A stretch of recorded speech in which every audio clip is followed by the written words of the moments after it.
Muy bien. Bueno, siguiendo con los datos que teníamos de los indicadores de nivel de desempeño. Aquí lo que tenemos es más o menos unos resultados de los que mostró el IESE para el estudio regional explicativo y comparativo del 2019. Entonces ahí podemos ver cómo están identificados con colores en el gráfico los niveles de desempeño, ¿no? El nivel morado es nivel uno, el rosa es nivel 2, el azul es nivel 3 y el más oscurito nivel 4.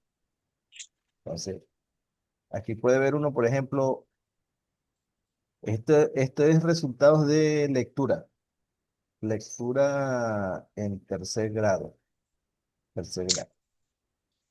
Entonces, fíjense cómo aquí rápidamente viendo el gráfico, el que tiene los resultados más desfavorables en lectura de tercer grado es República Dominicana. ¿Lo ven? Por ejemplo, aquí República Dominicana tenía 73% de estudiantes que no lograban alcanzar el nivel mínimo de competencias, porque en tercer grado eso es el nivel uno. Nivel uno es los que no logran alcanzar el nivel mínimo de competencia. Y ya de ahí, del nivel 2 al 3 al 4 son los que sí alcanzan las competencias. Es decir, República Dominicana apenas tenía 11,9 en el nivel 2, 10,8 en el nivel 3 y 4,4 en el nivel 4. Es decir, los que sí tenían el nivel mínimo de competencia, pues era prácticamente 27% más o menos. Bueno, que aquí dicen menos 10, 11, 21, 22,7, 26, sí, 27 igual. Bueno, ¿y cuál era el más favorecido? Bueno, el que tenga menos barra morada es el que tiene menos gente que no puede alcanzar el nivel mínimo de competencia. O sea, aquí el que tiene menos barra morada era Perú. Perú, digamos que era el más eficiente en tercer grado. 24,4% apenas de estudiantes que no lograban alcanzar el nivel mínimo de competencia.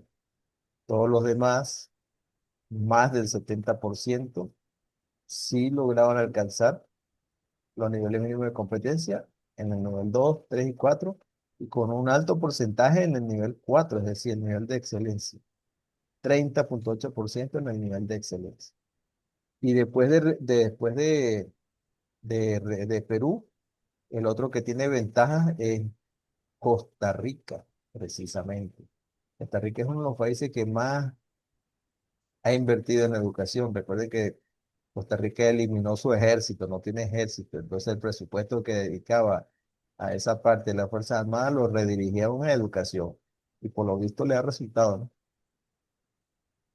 Entonces ellos tienen, imagínate, 25,3% son los únicos que no pueden alcanzar el nivel mínimo de competencia, lo cual resulta en altos porcentajes de estudiantes que sí alcanzan el nivel mínimo de competencia y también con un alto porcentaje en el nivel de excelencia que es el nivel 4.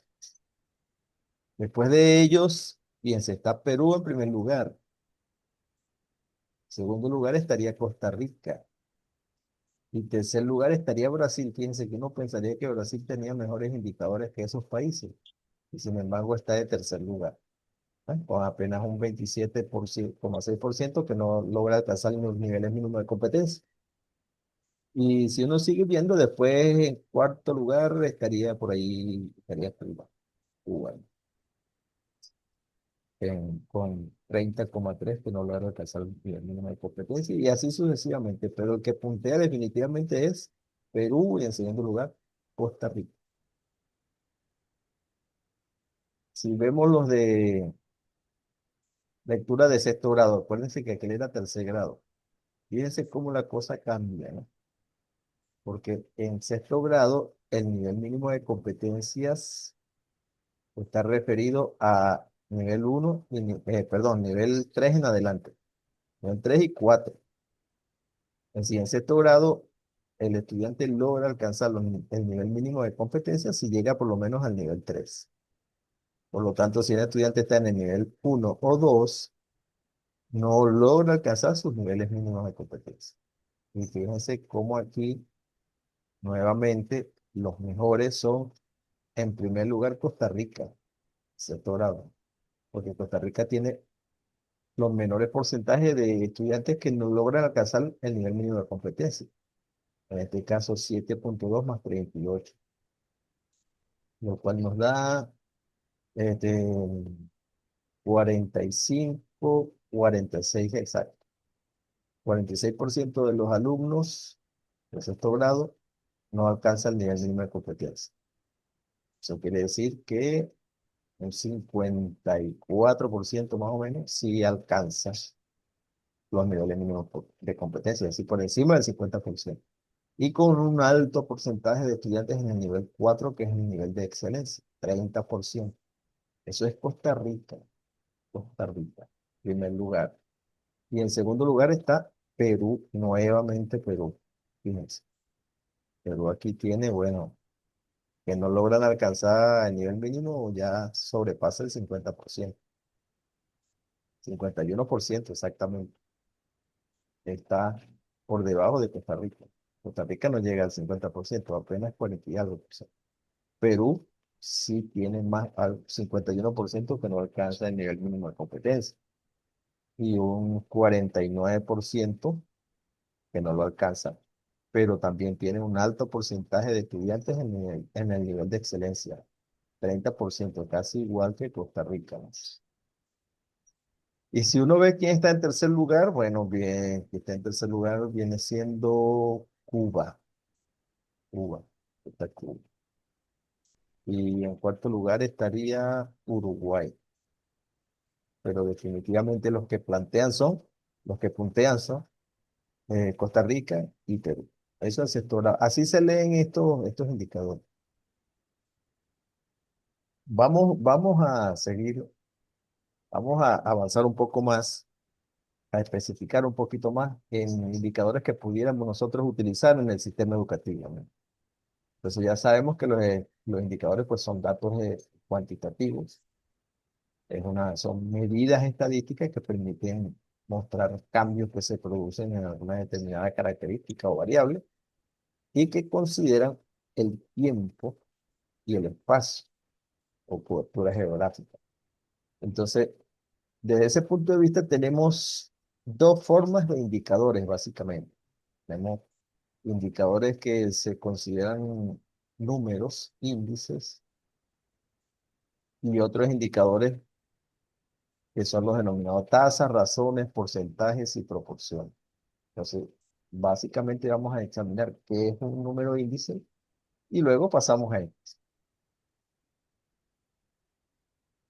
Entonces, un número índice plantea una comparación en el tiempo o en el espacio, siempre con respecto a un punto de referencia que normalmente es lo que llamamos la base del índice. Entonces, cuando yo construyo, por ejemplo, este valor, este índice que está aquí, que es el más sencillo, y lo llamamos un relativo, dice que yo tengo la variable medida en un determinado periodo T y tengo el valor base de esa misma variable en un periodo base. Es decir, ya vamos más adelante cómo lo podemos visualizar. Entonces, ¿qué es BT? Es la característica en el periodo T cualquiera. ¿Y qué es B0? Es la característica en el periodo base. Siempre ambas medidas deben contemplar las mismas unidades y en el mismo tiempo. No puede ser que yo utilice eh, las mismas unidades de espacio y de tiempo, ¿no? Entonces, esto es lo que yo llamo un relativo. Es esta ecuacióncita que está aquí, relativo. Entonces, para hacerlo manejables, para hacerlos interpretables, generalmente los relativos los multiplicamos por 100. ¿Sí? Vamos por 100. el mismo que está arriba, pero multiplicado por 100 para hacerlo interpretable. Entonces vamos a ver cómo eso se hace de manera más práctica. Algunos ejemplos donde se utiliza. Puedo utilizarle para estudiar coeficientes de inteligencia, para precios, en el caso de la parte económica, deserción estudiantil. Hay muchos índices que utilizan este sistema de relativos, como es el caso de la tasa de inflación. La tasa de inflación es el índice de precios al consumidor. Realmente es un relativo, pero un relativo más compuesto, más complicado. La tasa inicial y la tasa final en cada periodo escolar. Me refiero a las tasas de matrícula inicial y final. En fin, los números índices, en el caso del área educativa, nos permiten tener una mayor rigurosidad en la información que se maneja. Y esa rigurosidad de la información es muy importante cuando se trata de hacer, por ejemplo, planificación, ¿no? Una de las cosas que está ahorita en gran boga en la mayoría de las instituciones internacionales es que las decisiones se deben tomar con base en la evidencia, es decir, con el dato que refleja la realidad. Entonces, en ese sentido, los índices tienen un gran potencial de utilización porque nos permiten reflejar realidades que sirven de base para tomar decisiones, para hacer planificación, tanto en el sector público como en el sector privado, ¿no? Entonces, los índices son de gran trascendencia. Vamos a ver exactamente cómo pudiéramos usar uno de estos relativos en el caso específico de educación. Y vamos a hablar de matrícula, vamos a comparar matrícula. Vamos a utilizar los relativos para comparar matrícula.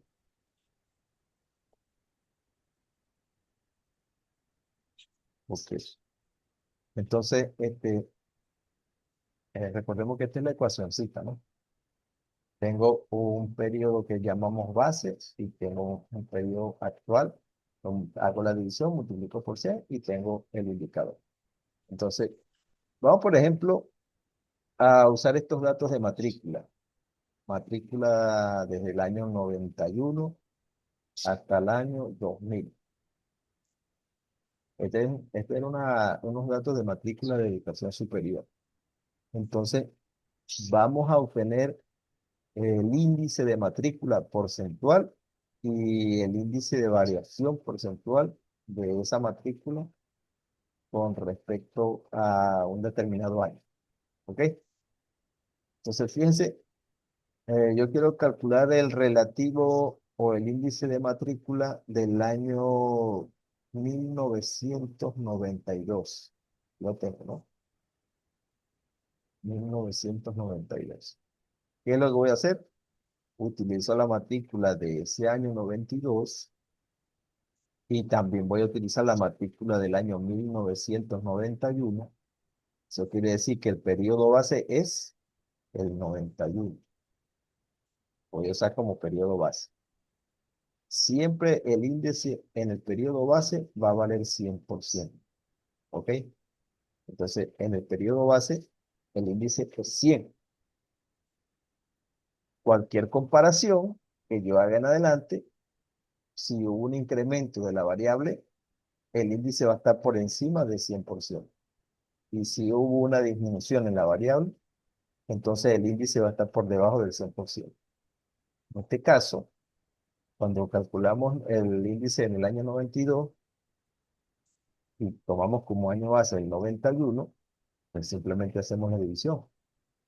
Matrícula del 92 sobre matrícula del 91 multiplicado por 6, por 100, da 106,8%. Es decir, ¿cómo interpreto esto? Que la matrícula en el año 1992 fue 106% la matrícula del año 91. Es decir, el año 92 con respecto al año base 91 hubo un incremento de 6,8%. Porque cuando yo resto, si yo tengo 106% es porque estoy 6,8%, 106,8. Es porque estoy 6,8% por arriba del índice, ¿no? Por eso es que para el índice el año base es 100. Entonces, cuando yo quiero obtener esta variación, al índice del año, yo le resto el base y esa es la variación, 6,8%. Entonces, tengo dos cosas aquí. Tengo el índice, 106,8, y la variación del índice, 6,8%. Si el índice de matrícula del 92 fue 106,8%, lo cual implica una variación de 6,8% con respecto al 91. Vamos a hacerlo para otro, 95, 91. Sigue siendo el año base, el año 91. Pero esta vez voy a tomar la matrícula del año 95. Hago la división de las dos cifras, 5%, está 121,6%. ¿Qué significa esto? En el año 95, la matrícula fue 121,6% con respecto al año 91, lo cual significó un incremento de 21,6. 0,6%, ¿no? Que es la diferencia entre el índice del año y el índice del año base. ¿Ve? Igualmente, si me voy al año 2000, hago el mismo procedimiento. Tengo la matrícula del año 2000, tengo la matrícula del año 91, el año base, hago la operación, 159,6% fue la matrícula del año 2000 con respecto al año 91. Esto significa que con respecto al año 91, la variación fue 59,6. 69,6. Es decir, que la matrícula en el año 2000 con respecto al año base 91 se incrementó en 59,6%. ¿Sí? Este es un relativo construido comparando los valores actuales, que son los valores de cada año, con respecto a un año fijo que dejamos como base, ¿no? Que es el año 1991. Entonces, este es lo que se llama un relativo o un número índice con base fija, ¿ok? ¿Por qué? Porque la base no la variamos. Además, la dejamos fija en el año 91. Y esa sería la manera de obtener el índice siempre y cuando el interés sea comparar cada año con un año que tenemos fijo como base. Si podemos hacer una variación de esto y decir, bueno, yo voy a construir el relativo, pero lo voy a construir no con respecto a un año base, sino que lo voy a ir comparando cada año versus el año anterior. Entonces, por eso aquí tengo BT, el periodo T, versus el periodo T más menos 1. Entonces, el periodo actual menos el periodo anterior. Entonces, cuando hago eso, el año 91 el índice vale 100 porque a partir de ahí fue que comenzamos. Pero en lo que sigue, yo no voy a comparar la cifra esta, es decir, en lo que sí voy a comparar cada cifra con el año anterior. Entonces, en ese sentido, claro, el del año 92 va a ser igual que el anterior, porque en el anterior, el año base era el 2000, era el 91, 1991. Y aquí, cuando yo voy a comparar el 92, solamente puedo compararlo con ese mismo año. Entonces, me va a resultar el mismo índice. Ahí no va a haber variación. Es decir, no va a haber variación en el resultado. Pero sí hay variación en el índice que es 6,8, el mismo. Pero cuando paso al año 93, ya aquí sí cambia la cosa. Porque yo lo voy a comparar no con el año 1991. No, con este no. Lo voy a comparar es con el año anterior, que era el 92. Entonces aquí yo dije, el año 92 varió un 6,8% positivo con respecto al año 91. Pero aquí en el índice del año 93 voy a decir, el índice fue 108,2%, la matrícula fue 108,2% la matrícula del 92. Es decir, el índice en el año 93 refleja un incremento de matrícula de 8,2% con respecto a la matrícula del año anterior, es decir, el 92. Y así se va calculando. Cada índice de esto es el índice del año menos el año anterior. Por ejemplo, si me ubico en el año 95, entonces, por supuesto, voy a tener la matrícula del 95. Pero en el denominador voy a tener la matrícula del 94. 94 está por ahí. ¿Sí? 597,87. Entonces, cuando efectúo la división, obtengo 102,5. Ese 102,5 es el índice del año 95 con respecto al año 94. Entonces podríamos decir la matrícula del año 95, pues 102,5% la matrícula del año 94, lo cual implica que entre los 2 años hubo una variación de 2,5%. Positiva, se trata de un incremento, ¿no? ¿Sí?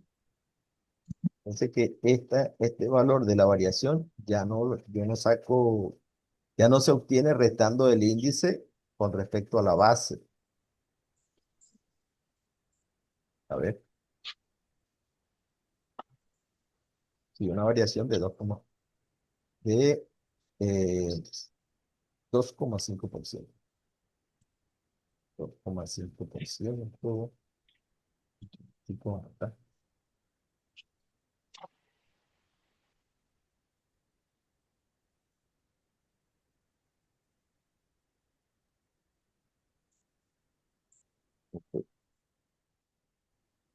¿Qué pasa cuando vamos entonces, aquí por ejemplo conseguimos un valor que es negativo, que no lo observamos en el anterior? ¿De acuerdo? Yo sé que aquí, si yo calculo el índice del año 98, cuyo valor es 668,109, con respecto al año del 97, el índice es 98,8. Acuérdense que estoy comparando esta cifra contra esta cifra. ¿Sí? Entonces, como aquí se observó una disminución, el índice me refleja eso. Este índice con respecto al año anterior es 98%, 98,8%. Es decir, está por debajo de 100. Eso me va a indicar una disminución en la matrícula. Si el índice está por debajo de 100, hubo disminución. Y la variación debe reflejar eso.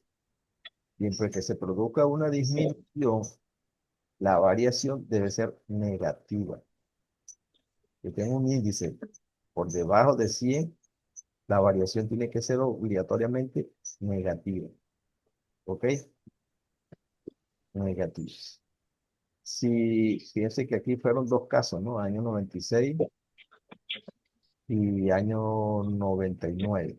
Perdón, año 98 y año 99, donde el índice con respecto al año anterior decreció, o la matrícula con respecto al año anterior decreció. Aquí tengo 668 puntos, 668,109.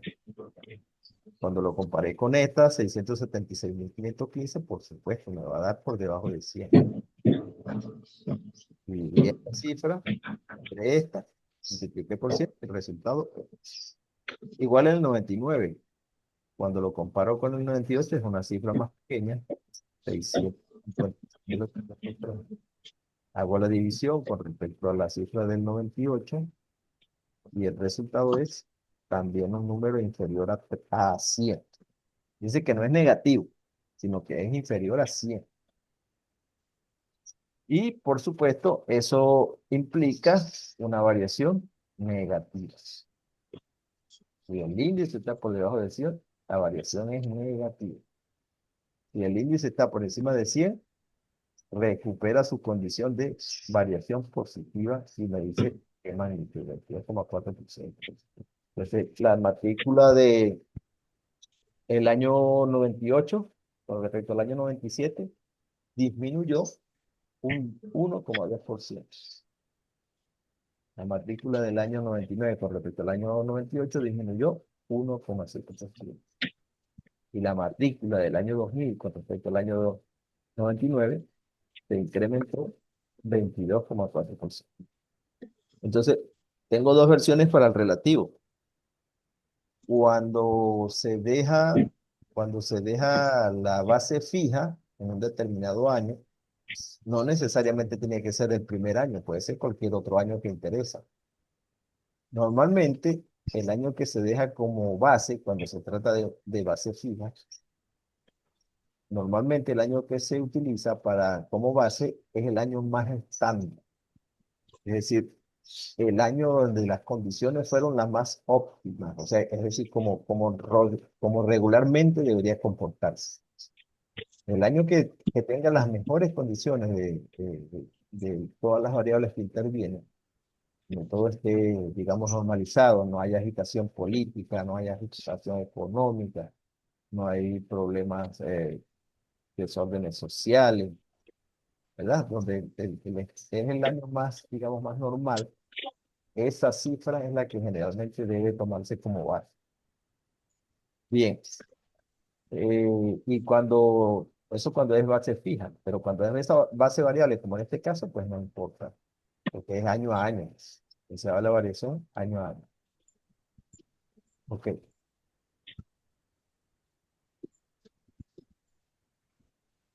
vamos a ver algunos de los indicadores.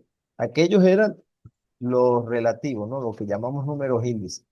Pero estos ya no son números índices, estos son más que todo tasas, con tasas, proporciones, etcétera. Entonces, fíjese, de las tasas más famosas que hablamos, esta tasa de alfabetismo es una de las más utilizadas, que ya la habíamos explicado en el ejemplo, ¿verdad? Donde tengo en el numerador tengo la población de 15 y más años que sabe leer y escribir, y en el denominador tengo la población total mayor de 15 años. Entonces, la tasa de alfabetismo lo que va a medir es el porcentaje de personas de 15 años y más que saben leer y escribir en relación con la población total de 15 años y más.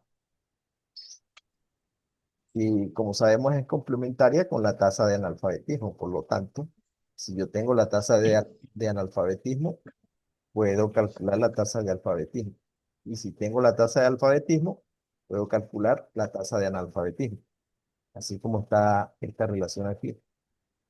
Tengo la de alfabetismo, se la resto a 100 y obtengo la de analfabetismo. Inversamente, si tuviese la de analfabetismo, se la resto a 100 y obtendría la de alfabetismo. Entonces, esta tasa es una de las más utilizadas, muy útil en la educación. La tasa bruta de escolarización, ya hablamos de ella, ya ustedes saben cómo es el mecanismo. Utilizo la matrícula que tengo en el sistema, en el numerador, y la población total que debería estar en el sistema en el denominador, ¿no? Entonces, matrícula del nivel educativo H para el año dado. Ese es el numerador. Población de edad A que corresponde oficialmente al nivel educativo H en el lado A, en el año dado. Entonces, si yo digo, voy a calcular la tasa de cobertura de secundaria, de media, ¿qué hago?